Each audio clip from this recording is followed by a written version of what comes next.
नगरपालिका यांच्या वतीने आयोजित रविदास महाराज जयंती उत्सव 2025 डॉक्टर काशीनाथ घाणेकर नाट्यगृह या ठिकाणी आयोजित केलेला आहे।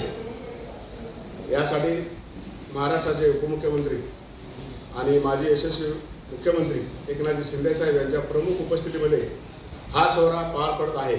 या सोहळ्यासाठी इतर आपले मंत्री प्रताप सरनाईक तसेच डॉक्टर श्रीकांत शिंदे, नरेशजी मस्के आणि इतर सर्व मान्यवर उपस्थित राहणार आहेत।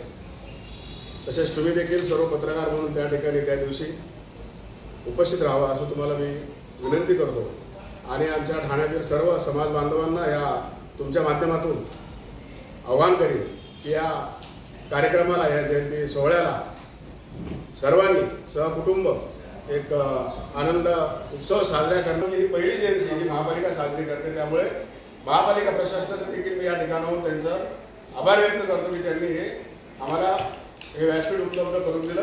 त्याच्यामध्ये मोठं जे उपाध्यक्ष या ठिकाणी उपस्थित आहेत, राजाभाऊ चव्हाण, सुनीलजी लोंगरे उपाध्यक्ष, विक्रमजी चव्हाण भोईर सचिव, तसेच तर पुन्हा एकदा तुम्हाला सगळ्यांना विनंती करीन की या 28 तारखेला आमच्या संपूर्ण समाज बांधवांना हा तुम्ही मान्यवरांचे सत्कार आणि त्यानंतर सर्व समाज बांधवांसाठी स्नेहभोजन याचं आयोजन केलेलं आहे। पूर्ण कार्यक्रमाची रूपरेषा आहे। मिरवणूक असणार आहे का? मिरवणूक ह्या नसणार आहे। 28 तारखेला काशीनाथ घाणेकर या ठिकाणी ही जयंती साजरी होणार आहे। या जयंतीला आमचे माननीय मुख्यमंत्री एकनाथ शिंदे साहेब हे प्रमुख उपस्थित आहे। ही ठाणे महानगरपालिका एकमेव महानगरपालिका आहे महाराष्ट्रातली जी ही रविदास महाराजांची जयंती साजरी होत आहे।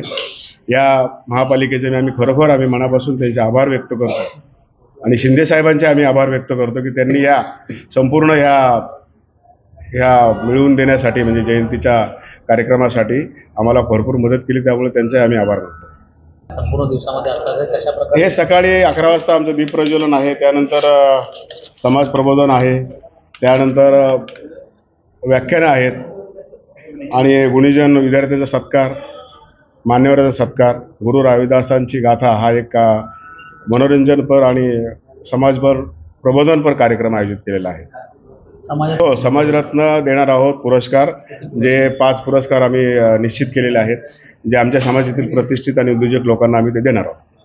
विद्यार्थ्यांमध्ये सत्कार आहेत, कोणत्या प्रकारचे विद्यार्थी असतात? एकूण 10वी आणि 12वीचे विद्यार्थी निश्चित केलेले आहेत। एकूण 33 विद्यार्थी आहेत, प्रत्येकी 3000 प्रमाणे त्यांना मानधन देण्यात येणार आहे। एकूण 22 ते 25 पूर्ण ठाणे शहरातल्या संस्था या संपूर्ण कार्यक्रमात सहभागी होणार आहेत।